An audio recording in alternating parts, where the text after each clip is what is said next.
really.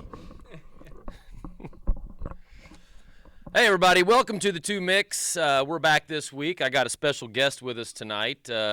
Unfortunately, our normal Mick, Jimmy, couldn't be here because he's feeling a little under the weather.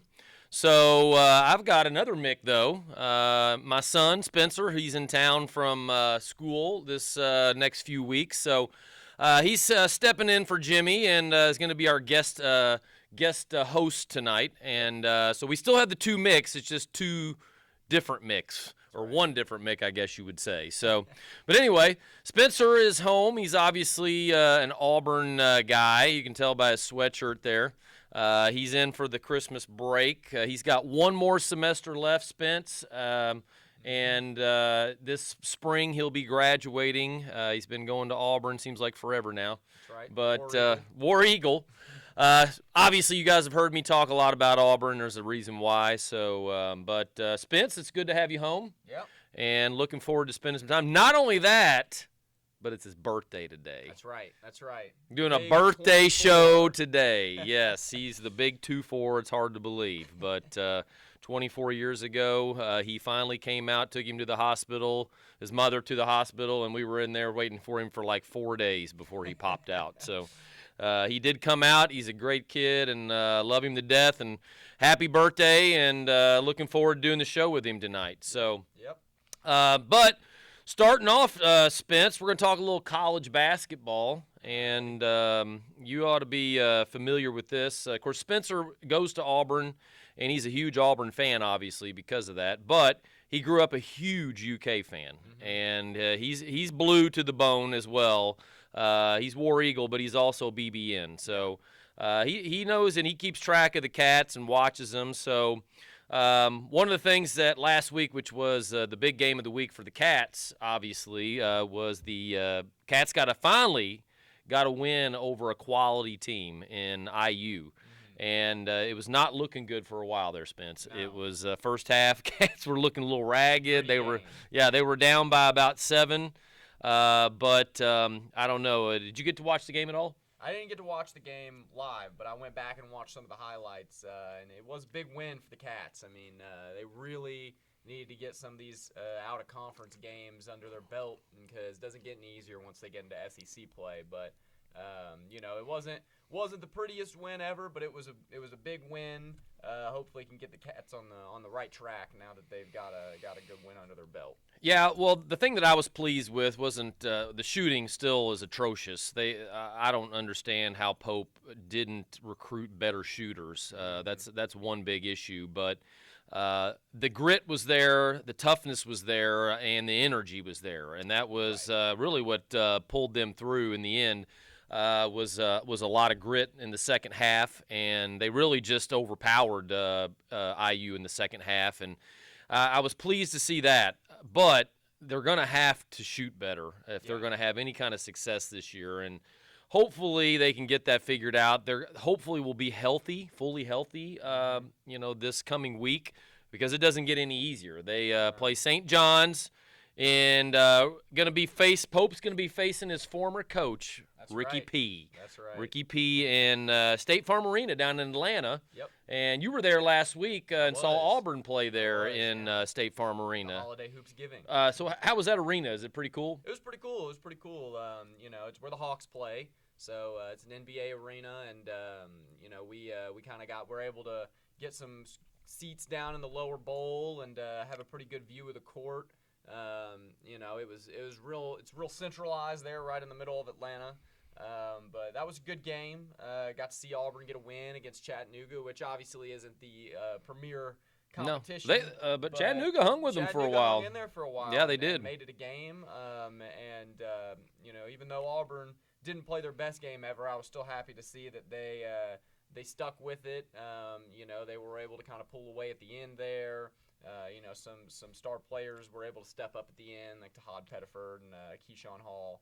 And they were able to pull one out against a team you should beat, and a team that because it's not going to get any easier. No, not going to get SEC play is going to be tough, and right. Of course Auburn's played a tough pre-conference schedule, and it doesn't get any of that this weekend. They actually play Purdue in Indianapolis. So they're taking on a top 10 team this weekend, and we had thought about going up to that game, sneaking up there, but then we remembered that it's going to be a slate on Saturday.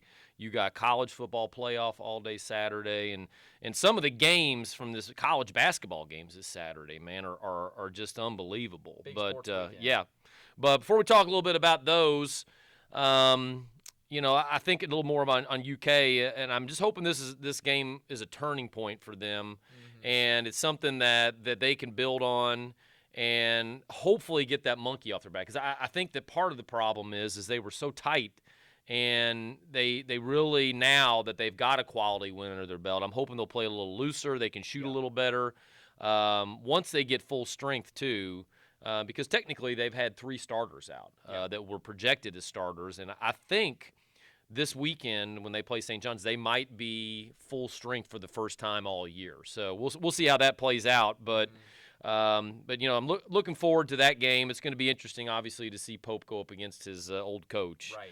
Yeah, but the other thing locally, Louisville, they got a win last week against Memphis, killed Memphis, but they got pummeled by Tennessee. They did. It was never close. No, it was not. Tennessee jumped out to a big – I mean, they were up about 15, 20 points within the first, 10 minutes of the game, and they never gave up that lead. They punched them in the mouth. The fans – were rowdy. It was obviously in Knoxville, so that made a big difference. But they pummeled Bull. Yeah, that's a tough place to play. I mean, anytime you go into Knoxville, to me, everybody knows I'm not the biggest Tennessee fan. So might have been the few times that I'm cheering for Louisville, but Tennessee did pummel them, and they just manhandled them down low. Of course, they didn't have Mikael Brown, their best player. Louisville didn't. He was out with a back issue.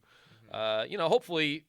He can get healthy for Louisville, and I like to see them full strength. It's nice to have Louisville back to being good again, and it just makes the rivalry better. It just makes it more fun. Does. And you want to see, you obviously want to see in-state teams do, perform well as long as they're not playing the Cats or the Tigers. So. Well, speaking of in-state teams, another team, the number 1 team in the country. Probably, like I said, I think last week Jimmy and I talked about this. The 3 teams that really have stood out so far that I think are head and heels above everybody else right now is Michigan, Arizona, and Duke. That's right. And Arizona right now is ranked number 1, and they came into Alabama and not only laid the smackdown on Auburn, but also on Alabama at Alabama. Yeah. And just dominated both teams. So. I didn't get to actually see the Auburn-Arizona game, but I did watch the Alabama-Arizona game, and they impressed me. Did you watch the Auburn-Arizona game? I did, yeah, I did. Arizona dominated most of the game, but Auburn was able to hang in there. I just think Arizona was the better team that night. I was really impressed with their length. They were able to really affect the shots around the rim and defend well, and their 3-point shooting, in which you really need to be able to shoot to win in modern basketball, and they're able to shoot. That's true, and that's why Kentucky has struggled so much. Right. Yeah. So. They looked really good when they played Auburn. The game, Auburn kind of hung around in there, but it ended up being a pretty easy victory for Arizona by the end. They were able to kind of pull it through. So. Of course, the big thing right now with Auburn as well is Bruce Pearl leaving suddenly right before the season, and his son taking over.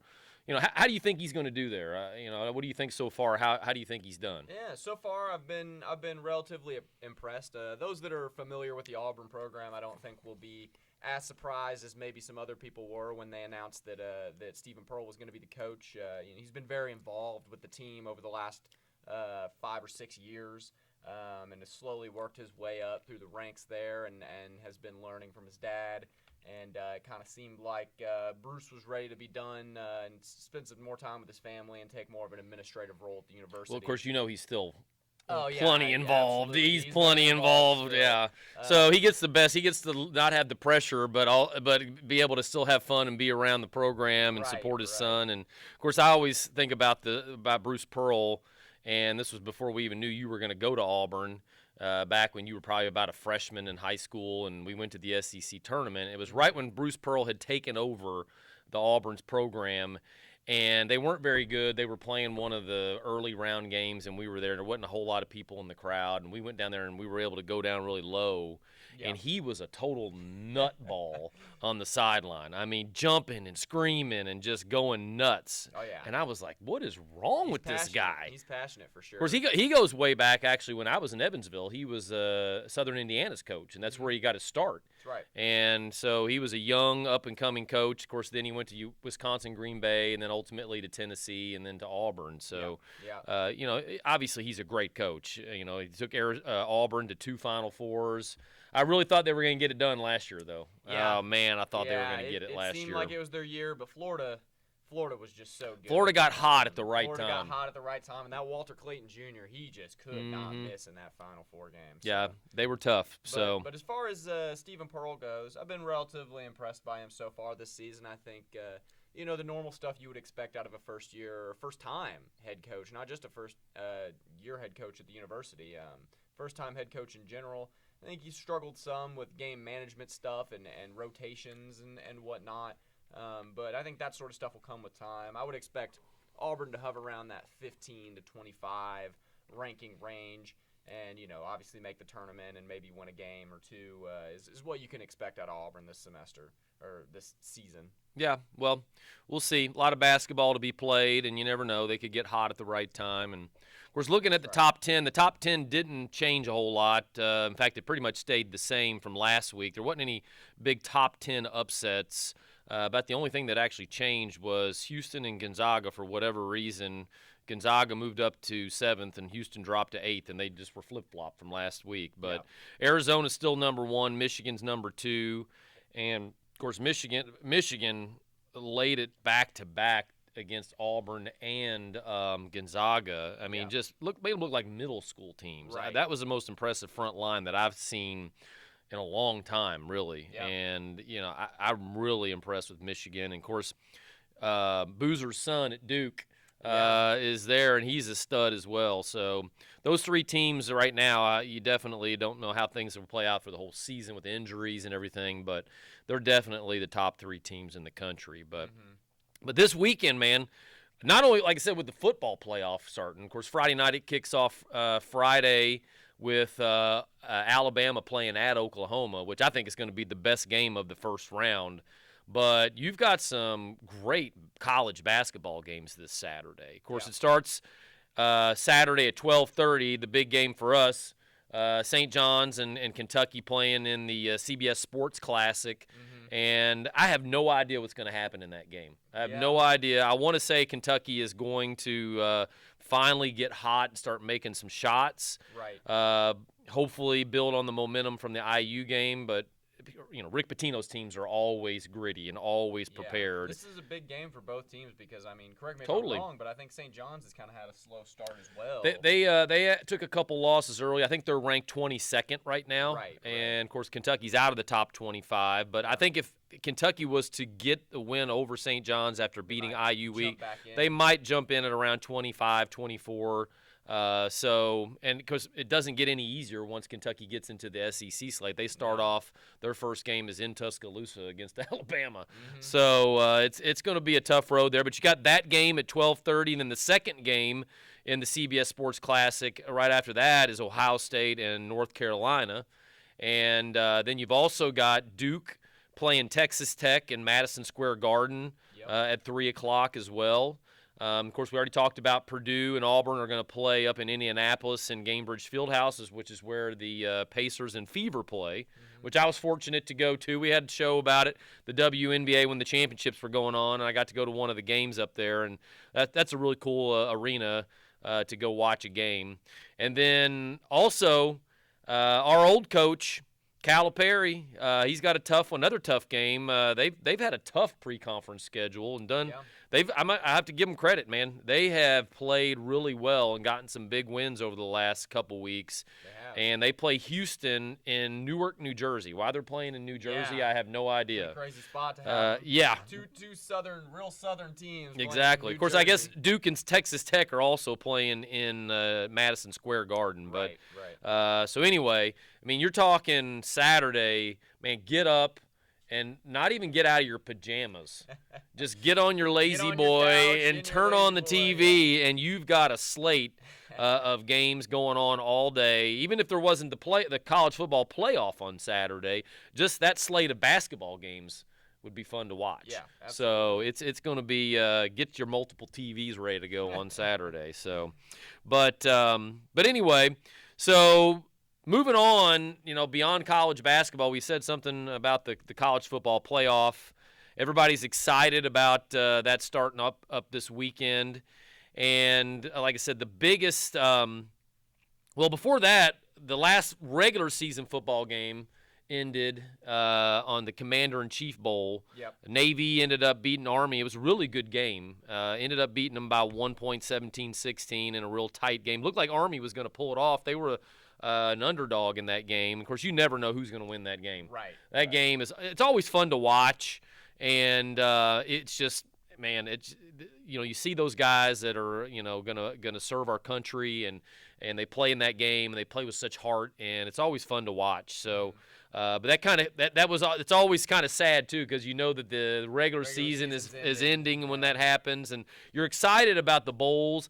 Well, the thing I think about though, the bowls really have kind of lost some of their luster because of the playoff. Now I know that the bowls play in the playoff, but nobody even really talks about that they're in the bowls, in the playoffs, and it's always before it's like, oh, we're going to the Rose Bowl, and that's they talked about the Rose Bowl, but they talk more about the playoff now. Yeah. And so, but Friday night, Alabama goes to Oklahoma. They get a chance for a little revenge because Oklahoma beat them in Tuscaloosa just about 4 or 5 weeks ago. Really wasn't even that long ago. Yeah.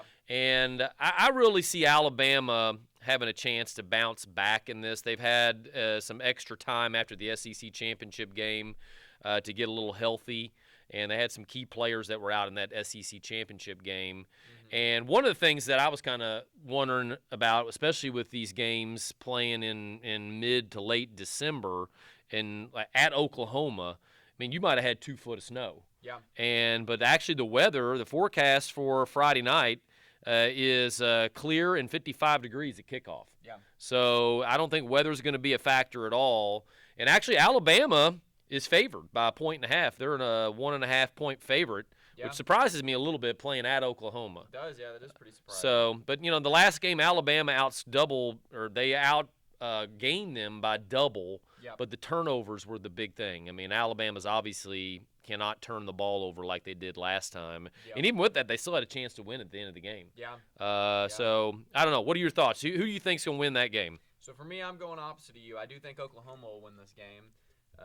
I think the big key component. I think you're just saying that because you're an Auburn guy. Yeah, I might have a little bias, but I think the key component in this matchup will be Alabama's ability to protect their quarterback. You saw in the Georgia game where that's really what was their downfall, is they could not protect the quarterback. And they've got some injuries there on that offensive line. They might have some time to get healthy. I don't know exactly who all is playing. Injuries at running back, and Oklahoma's defense is no joke. They can blitz and they can get sacks. I think that if they can get pressure on that quarterback, I think they'll be able to slow the game down and kind of dominate. But if Ty Simpson has time in that pocket, he can. I mean, he's as good as anybody. He can dot up those receivers down the field, and so I think this is a real close one. But I would give the edge to Oklahoma. Okay. The other game, we'll see what happens on that game Friday night, but then the other game kicks off at noon on Saturday. And probably I think it's going to be the next best game. It'll be Miami playing at Texas A&M. And, again, weather's going to be perfect. It's supposed to be sunny and 78. Mm-hmm. So, of course, that's down in Texas where it's normally warm. But right now Texas A&M's a 4-point favorite. And, they both – Miami's the one right now that everybody said they shouldn't have got in, or a lot of people said they shouldn't have got in over Notre Dame. You know, you probably could have looked at it either way. Somebody was going to get left out and be upset. But in Texas A&M's last game, they kind of got manhandled a little bit at Texas, their arch rival. So both teams are going to have something to prove. And I still think that Texas A&M is going to win. Playing in College Station, that's a tough crowd. The 12th man is a tough crowd to really overcome. Yeah. But I do think that Miami will come in and make a really good game of it, and they do have a chance to win because I think they're going to come in with a chip on their shoulder. Yeah. They got Carson Beck at quarterback, who's got a ton of experience when he was at Georgia before. Mm-hmm. So, and that team's got some talent. Yeah. And I think that Texas A&M will win, but I do think it's going to be a really good game. What are your thoughts on that? I agree. I think Texas A&M will win. I think home field advantage for them makes a huge difference. It's going to be rowdy. It's going to be exciting. And I think, Miami will come in with a chip on their shoulder after all the conversation about them maybe not deserving to be in. But I think A&M will have a chip on their shoulder after the way that, they ended up losing to Texas at the end of the season. I think they'll be able to get a win. I do think it'll be competitive. I think Miami's experience at the quarterback position makes a big difference. But the interesting thing about Miami getting in, I wonder how much of it played a factor that Miami is the only ACC team in the playoffs. And if they wouldn't have gotten in, there would not have been an ACC team in the playoffs. And I wonder whether that played a factor as far as, people's decisions of do we want to leave out the best team in one of the major conferences. Yeah, it might be, and of course, the ACC was really to blame for that with their tiebreaker rule, and it really, I think all the other conferences, and actually Jimmy and I talked about this last week. All the other conferences say that if you have a tie like that, that you put in the highest ranked team, which would have avoided the whole situation, that kind of leads to the other thing with, there was only supposed to be one non-Power 5 conference team that makes the playoff, which would have been Tulane. Right. But because of that and because Duke pulled the upset, James Madison got in. Yeah. And, of course, that's going to change next year. And ultimately, that's the reason why Notre Dame got left out. And, I'll be honest with you, I do, it's nice that I think that the Power 5 conference or non-Power 5 conference team gets in. Mm-hmm. But at the same time, I think about it, last year, the first round games last year, most of them were blowouts. Yeah. And the team that was the non-Power 5 conference team last year just, didn't – they had no chance. And I don't really think Tulane or James Madison are going to have a chance either. And probably both games. Right now, Ole Miss is a 16.5-point favorite. They already played Tulane once this year and beat them by like 20-something points. Yeah. And then Oregon is a 21.5-point favorite over James Madison. Mm-hmm. And if you think about the two teams that would have gotten in over them, if they, if you really said, let's put in who we think is the best 12 teams, you'd have a Texas and Notre Dame playing against Ole Miss and Oregon. Yeah. And you want to talk about some marquee matchups. Man, that would have been fun to watch. And I don't know. I think obviously they're going to end up going to 16 teams here in a couple years. So that, how that all plays out, we'll have to see. But I will have to say that it would have been fun to have those two teams get in and have those marquee names play each other. I can guarantee you both of those teams would not be an underdog by 16.5 and 21.5 points. No, definitely not. In fact, they might, Notre Dame and Texas could have been favorites. Favored in either of those games. Yeah. So, that I think that's something they really got to think about. And of course, again, like I said, next year there won't be this situation because they are changing the rule, and James Madison, based on next year's rule, will not get in. I see Ole Miss and Oregon winning both of those games. I will say with the Tulane-Ole Miss matchup, I would look for that to be a little closer than that 16.5-point spread. Ole Miss obviously doesn't have Lane Kiffin, and not only do they not have Lane Kiffin, but when he left, he took almost their entirety of their offense. Yeah, there's a lot of question marks, really, both. Tulane, obviously, Summerall's leaving. He's going to coach, but at the same time, you just don't know how that's going to affect the team overall. And then so it's kind of a weird matchup, Yeah, it's a weird coaching situation. You don't really know exactly what. And of course, Oregon's offensive coordinator, he's coming to the Cats. Right. But he's going to coach. Stein is going to coach, coach through the playoff, and so I guess that would be a bonus if Oregon got upset early, is that he would be able to get on get down there and start recruiting for the Cats. Right. But so anyway, it'll be fun to watch, and we'll see how it all plays out. And then, you know, I'm just looking forward to the playoffs and watching some football. And like I said, just a slate of games this Saturday. It's going to be a lot of fun. Yeah. So, but of course, then the winners of each, ultimately, Ohio State is going to play the winner of Miami and Texas A&M. And of course, the big thing on that is if Texas A&M does win, they won't have to leave the state of Texas for the first two games because they'll play at home, and they would get to play Ohio State in the Cotton Bowl, which that would be interesting. It would be almost like a home field advantage there for Texas A&M. Yeah. And then Georgia would play the winner of Tulane and Ole Miss. Mm-hmm. So Ole Miss played Georgia really tough at Georgia earlier in the year. So that could be an interesting matchup. And then obviously the winner of Alabama and Oklahoma will play Indiana in the Rose Bowl. And, of course, it's going to be an all-red affair, I guess, at the Rose Bowl. You're going to have no matter who wins. And then ultimately Texas A&M or Texas Tech will play in the Sugar Bowl against the winner of Oregon and James Madison. So some of those second-round matchups are going to be a lot of fun. Be a good day. It'll be a good, fun day on New Year's Eve and New Year's Day. So, but so who you're picking, man? I picked last week. I said I'm picking Georgia to win the whole thing. Who's your projected winner? Who's going to come out on January the 9th? On January 19th at Hard Rock Stadium holding up the crystal ball. That's right. So I think any of those top four teams have a good shot. I mean, they're all very talented, and they've all played really well this season. For me, it kind of came down to Indiana and Georgia. I'm picking Indiana.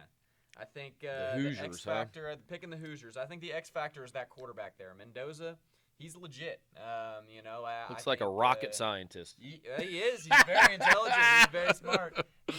You know, fun fact about him: before he committed to Cal, which is where he was before he was in Indiana, he originally committed to go play for Yale. He's incredibly intelligent. Had over a 5.0 in high school GPA. You know, I think that he's got the athleticism, the size, and also, you know, just that he's just got that factor to him, man. You listen to him talk, the way that he's fired up, the way he fires up the team, and the way they've rallied around him has really been. He's really easy to cheer for. I'm not an Indiana fan, obviously, but you really cheer for a guy like that. He just seems to be like a good-hearted, good soul, and he just. He was hilarious after that win in the Big Ten championship game, and I said, man, this guy does not look like a football player. No, not at all. But he can play. He can definitely play. I really do. Any of those top four teams, I really do think they have a shot. But for me, I give the edge to Indiana just because of that quarterback alone. Man, you're sacrilegious SEC guy picking a Big Ten team to win the whole thing. What are you doing?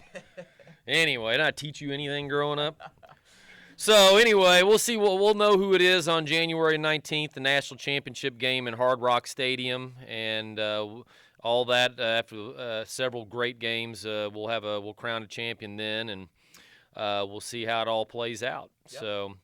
So moving on to the pro football, had some big games this past weekend, and of course, the big news, obviously, one of the big things was the Chiefs were officially eliminated by the Chargers. Yep. And do you realize when was the last time that the Chiefs did not make the playoffs?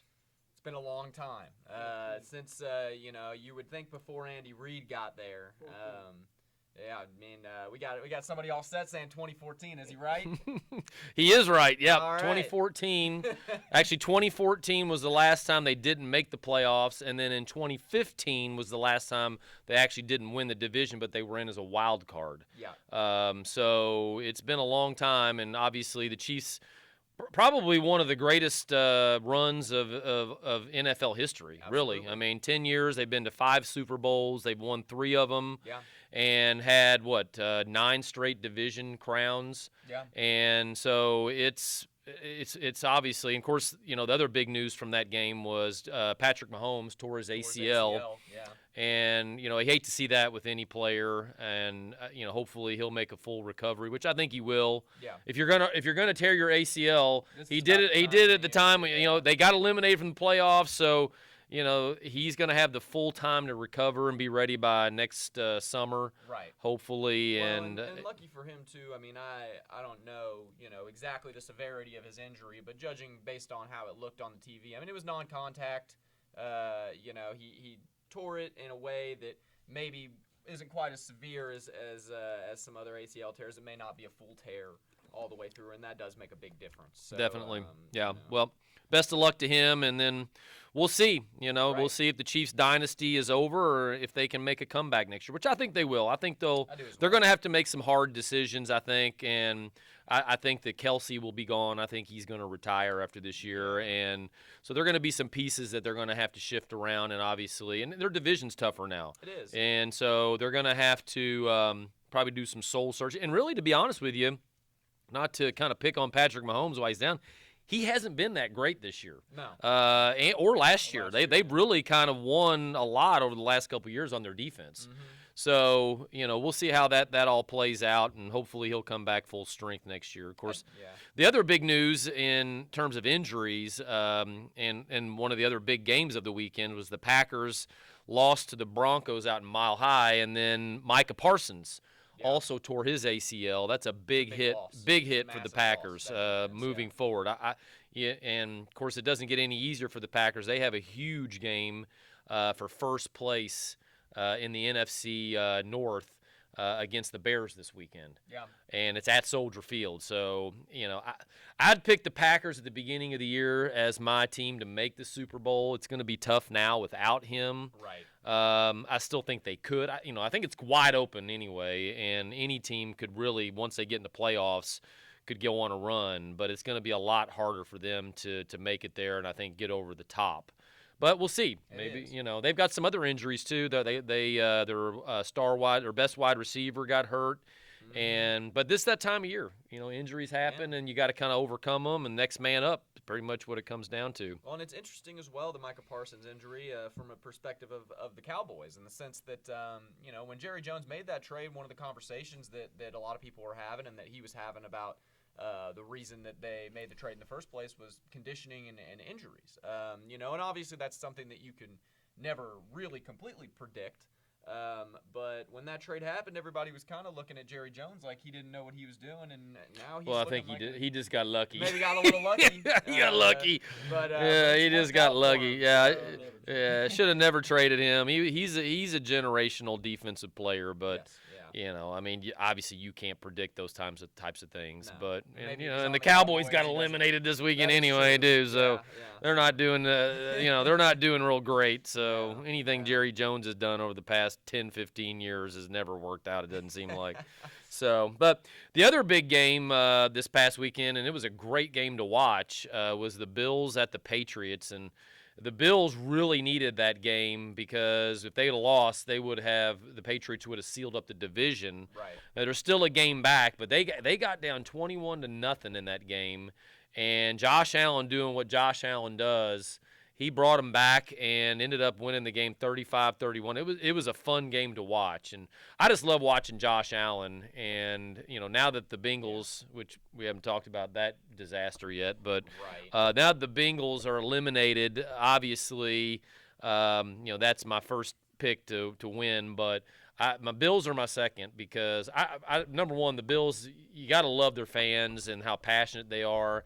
And then not only that, but they've never won a Super Bowl. They've been so close so many times. Right. And you just got to love Josh Allen. Even if you're not a Bills fan, he's so fun to watch. He plays with such passion, and he's just a really good person. Right. I think a lot of people saw that in the Hard Knocks this summer, and just kind of saw how good of a person he was. He gives back to the community, and so I'd really love to see the Bills once they get into the playoffs and really make a run. And he doesn't have to go against Patrick Mahomes and Joe Burrow. Those are the two guys that he can't seem to get past, so he doesn't have to worry about them now. And also, this is seeming like his year. He's having his first kid. Yeah. So, congrats to him. Going to have his first kid and maybe even get a Super Bowl under There his you belt. go. That'd be a pretty nice year for him. So but in order for them to win the division, the Patriots still have to lose some games, and obviously the Bills would have to win a few more or win the rest out. But Right. but anyway, they'll be one of the top wild cards, even if they don't get in as the division winner. Of course. Again, like we said, we mentioned that the Bills won't have to go against Burrow. Of course, anybody that watched that horrible performance, I mean, to get shut out at home in that type of game was absolutely ridiculous. It was an embarrassment.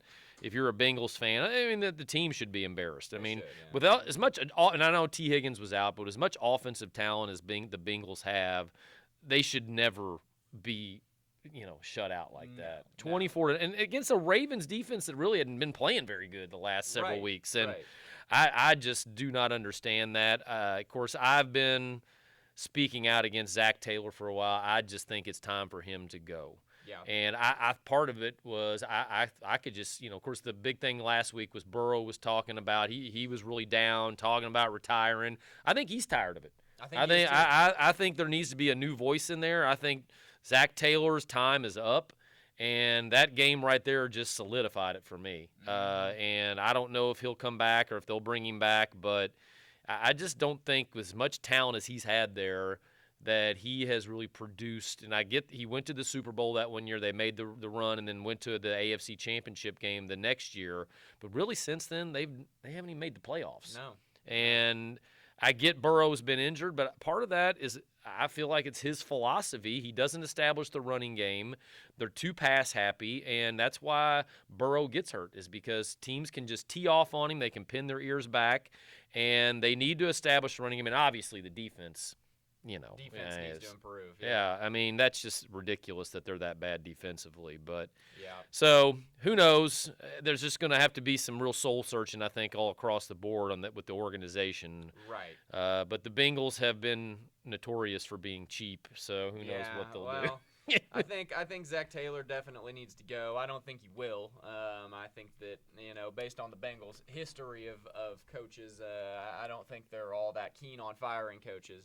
And I think he'll probably stick around. But I think, that leads into a conversation of a bigger issue with the Bengals. And I think the coaching's an issue, but I think organizationally you've got some issues there as well. Duke Tobin, the GM, has not hit on as many draft picks these last few years as you'd like. And for a team that doesn't really make trades and doesn't really make big free agency splash moves, you have to be able to build through the draft. And they have not been able to do that. And along with that, it's a issue of dying on hills as an organization that you don't necessarily need to. I don't know if you saw this news the other week. The Bengals this year have 3 Hall of Fame inductees that could possibly get into the Hall of Fame. Like currently on the team? No, that are this round of Hall of Fame. Oh, okay, inductees. Well, who are they? I don't know exactly which players they are, but they sent them they were going to send them to the Hall of Fame thing. Well, they didn't want to pay for their flights. So one of the players said, I'm not going. I mean, come on, what is this, guys? Chad Ochocinco goes to the game. He has to pay for a ticket to go to the Ravens game last week. He should be able to stand on the sideline anytime he wants and go to that game. What was it you were telling me, too? They're the only NFL team that doesn't offer daycare for their players' kids. They rank last in player maintenance every single year. They're one of the only teams in the league doesn't offer daycare. Their nutrition program is rated the lowest of every team in the NFL.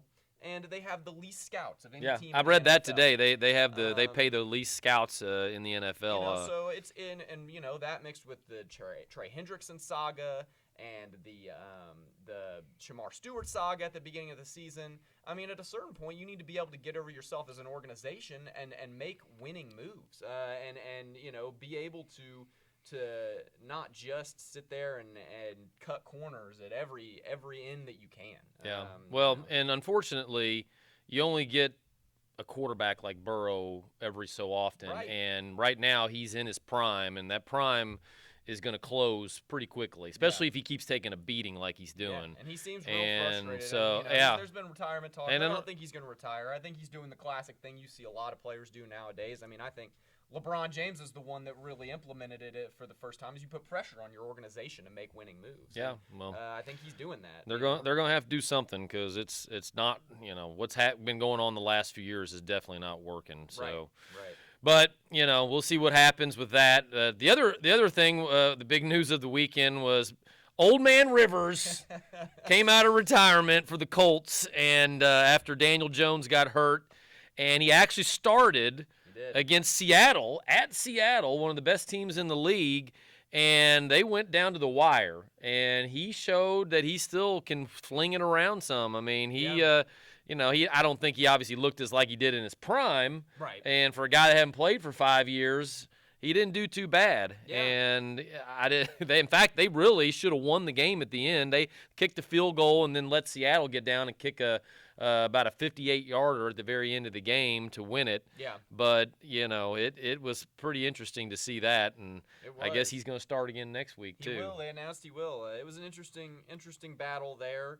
It was kind of a defensive-minded battle, and I think with Rivers coming back, so you don't really worry about him cognitively understanding the game because he's one of the all-time greats. So he's got that. He's got the game management. I know he could have Alzheimer's or something. You never know. You never know. He's 44, so he's a grandfather. You never know. But I think the big thing for the Colts that is going to be limited by Phillip Rivers coming in is the explosives. I don't think that he's going to be able to produce those explosive plays in the same way that Daniel Jones maybe was when it comes to the running game and then ability to hit some of those downfield throws. Yeah. Well, the good thing for him, though, he's got Jonathan Taylor, one of the best backs in the league, and they've got a pretty good defense. So he's got a – I don't think he would have come out like – if the Colts didn't have a chance to do something, I don't think he would have considered it. No. But really, if you just look back about 5 weeks ago, the Colts were the best team in the league. They were. And I'm firing all cylinders. So, it was looking like a lock for them to not only make the playoffs but win their division. Yeah, and be the number one seed. Yeah, and so now the Jags and the Texans are basically all up at the top of the division, and of course the Texans started out 1-4, and they're playing as good as anybody right now. Yeah. So it'll be interesting to watch to see how that whole division plays out and what they can do. But the other games of the week, of course, the Rams and the Lions played in a shootout. That was a fun game to watch. They just went up and down the field. Yeah. And Matt Stafford, man, he was smoking hot that day, man. Yeah. He was on fire and hitting everything he threw.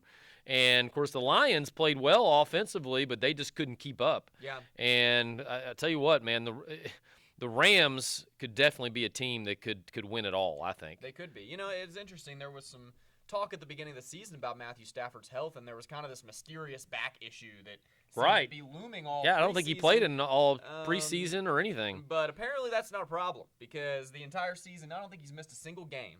And on top of that, he may win the MVP this year. The way he probably deserves it. So, the Rams, look for the Rams to make a run in the playoffs if they stay hot. Definitely. Losing Devontae Adams, though, does hurt him. And I didn't see how severe his injury ended up being. Well, I think he re-aggravated that hamstring that he had already had hurt. But a chance for him to be back for the But playoffs. right now, the Rams are the number one seed in the NFC if the playoffs start today. Of course, that could change because Thursday night they got to play at the Seahawks, and that's going to be for the division lead. Game, yeah. That's a huge game, and so that'll be something that could kind of give us some clarity on who's going to be the top of the NFC. Because I think if the Seahawks win that game, they are going to be the number one. They would be the number one seed, or they would be tied maybe with the Packers or the Bears, but 3 games left, anything can happen, but that's going to be a huge Thursday night game between those two, and playing at Seattle should be fun. Yes, that's tonight. But some of the other, of course, then the Broncos also got the win over the Packers. They're with the Patriots losing, they're the number one seed if the playoffs started today in the AFC. I still don't know if I truly believe in the Broncos, but Bo Nix, your old Auburn quarterback, he could not miss against the Packers. Yeah. He had guys in his face, and he was just putting it on the money over and over again, and that was a big win for them. And they're ultimately probably going to win that division and could be the number one seed. Mm-hmm. So if everything goes through Mile High, I don't necessarily think the Broncos, they've kind of gotten lucky in a few games, but Right. and I don't necessarily think that they would be good enough if they had to go on the road. But if they have to, everybody has to go through Mile High. It's a tough They place to they play. could definitely go all the way to the Super Bowl. So And if we'll Bo see keeps how that playing plays how out. He played last game. I mean, he was hot. Yeah, he was playing hot, well he's getting- because they've he's basically hot been right hanging their side. hat on their defense all year. Right, and if So- if he can get the offense rolling, with the offense and that defense, Yeah. they can do anything. So this weekend, coming up on Sunday too, you've got some games that have a lot of playoff implications, a lot of division implications. The Packers and the Bears, we already mentioned, that's going to be for the number one, the first place in the NFC North, and playing at Soldier Field. Of course, we already talked about the Packers' injuries, and Yep. should be a game that is going to be a knockdown drag-out because those two teams have never liked each other, and it's always just a battle. It's going to be tough for me to pick the Packers playing at Soldier Field. The Bears are playing well. I think the Bears might get the win there. If Micah Parsons was still healthy, I would probably pick the Packers. Yeah. But, who knows what's going to happen. Packers really need their quarterback to step up and Jordan start Love has been very human this year. The Packers have kind of won on their defense as well. But sometimes, a player going down the way Micah Parsons did is enough to motivate or kind of kick somebody into high gear. So We'll see. Or somebody's going to have to kick it into high gear. right. The other one is the would have never thought a few weeks ago that this would even be any kind of game that meant anything, with the Bucks at the Panthers Yeah. for the division lead. And the Bucks, they've been reeling. I think they've gone 1-4 or 1-5 in their last several games. Right. And the Dealing with Panthers, some on the other injuries as hand, they actually were on top of the division and lost to the Saints. Yeah. And the Saints actually beat the Bucks and the Panthers in back-to-back games to kind of throw a monkey wrench in there with them. But Right. so I'm thinking the Panthers are going to win this game playing in Carolina. I would like to see the Panthers win. Just they've never really won anything either. Yeah, I like the And Panthers. they've been so bad the last couple years, and I would really like that. Even though Bryce Young is an Alabama grad, I still like him. I want to see him do well. Surely they got an Auburn player on that team too. On the Panthers, they do have an Auburn player. You know who they have? Big man Derek Brown in the middle, best defensive tackle in the league. Well, there you go. There you go. Well, at least he's got an Auburn guy. You got an Auburn guy there. Well, So- of course, the real Auburn guy there is the previous MVP quarterback, Cam Newton. That is true. Of course, did you see where Cam Newton got mad that they called Phillip Rivers instead of him? He said he wants to get out there and still play, and I can't blame him. He's a He'll pass competitive the guy. eye test, that's for sure. Right, he walks yeah, on the field, he still definitely looks passes like the eye Superman test. out there, Of course, but- the one thing we didn't mention, of course, talking about the Bills and wanting the Bills to win, they have 3 UK do. players that are starting for They them. do. Dawkins, Ray Davis, and Maxwell Harrison, all on Oh, and that Deion team. Walker. Or Walker. Sorry. Yeah, Deion Walker, and then of course Ray Davis doesn't start for him, but he comes off he's their Right. number 2 back behind Cook. He's had a couple big. Had a kickoff return for a touchdown. Yeah, Yeah, so I'm glad to see he's done real well there. If you saw his back history and kind of where he grew up and kind of how he his upbringing was not the best, to see a guy like that succeed is nice. So, Right. but of course the other another game, the Jags are playing at the Broncos, so that's gonna obviously be a big game, probably bigger for the Jags than the Broncos, because the Jags need a win to keep pace there in the division with the Colts and the Texans. Yeah. And then the Steelers are going to the Lions. It's almost a must-win for the Lions. It is. Yeah. The Lions really, right now, they might be outside looking in. That's a team the last couple years that last year they were the number 1 seed. And They've then dominated that division. Yeah, and then 2 years ago, they were just a couple plays away. In fact, Dan Campbell, I still think he made a mistake against the 49ers a couple years ago in not kicking a field goal to go up 3 scores in the second half. Right. And, of course, I know his MO is to go for it. But you got to stick to your guns. yeah, I don't know. In that situation, though, I think I'd have kicked the field goal to go up 3 scores. But Yeah. shoulda, woulda, coulda at this point. Right, But, Steelers, yeah, The Steelers, that's not. It'll be a big game for them too to keep pace with the Ravens. But the Steelers and the Ravens play each other next week. Right. And that's probably going to be for the division. Well, you never know. Well, especially for the Steelers. I think if the Steelers win that game, Aaron Rodgers might go on a darkness retreat, and you might come out with superpowers. But then the other thing, of course, then the Ravens, they got to play the Patriots this weekend. So, there's no guarantee that the Ravens obviously are going to. In fact, I think the Patriots will beat the Ravens. Especially after losing last week, but they are playing that in Baltimore. Yeah. So a lot of, and then of course the other one is the 49ers at the Colts has got some playoff implications. Really, both teams need to win to keep their wild card hopes alive there. Mm-hmm. So a lot of big games this weekend, and then. Of course, we don't have Jimmy here tonight, and normally we would go into his gripe of the week. But he did want me to bring up, because he's the biggest UK volleyball fan on the planet, I think, now. That's right. And he wanted me to bring up that the Cats will be opening up Thursday against Wisconsin in the Final Four. And good luck to the volleyball Wildcats. They're the number 1 seed. I think they're the number 1 overall team in the country. And so they have a good chance of taking it home and bringing in another national championship. We may not be a football school or a basketball school right now. By God, we're a volleyball school. Right. It's weird times. Kentucky's a volleyball school. Auburn's a golf school. And Indiana is a football school. Yeah, exactly. That's the weirdest of them all. I still can't get used to that. The losingest program in the history of college football is actually the number 1 team in the nation. So it's definitely something that I'm not used to yet. So we'll see how it all plays out. So, but anyway, it's been fun. Spence, thanks for filling in for Jimmy this week. And hopefully Jimmy will get to feeling better and be back next week. And you're going to be around, so we might have you. The original plan was just to have you as a guest, even though now you had to come in and fill in completely with Jimmy. There you go. So, but we still are the 2 Micks. So, thanks for tuning in. If you haven't subscribed to our channel, please subscribe. And we'll be back next week. It's actually Christmas next week, so I don't know what day we're going to do it on. It won't be Wednesday night where our normal day is, because it's going to be Christmas Eve. But if we don't have our show next week, everybody have a great Christmas. Enjoy some time with your family. And we will definitely be back the following week. But I'd say we'll probably figure out a day since I won't be working. So, but anyway, thanks for tuning in. This has been the 2 Micks. Peace out. Merry Christmas.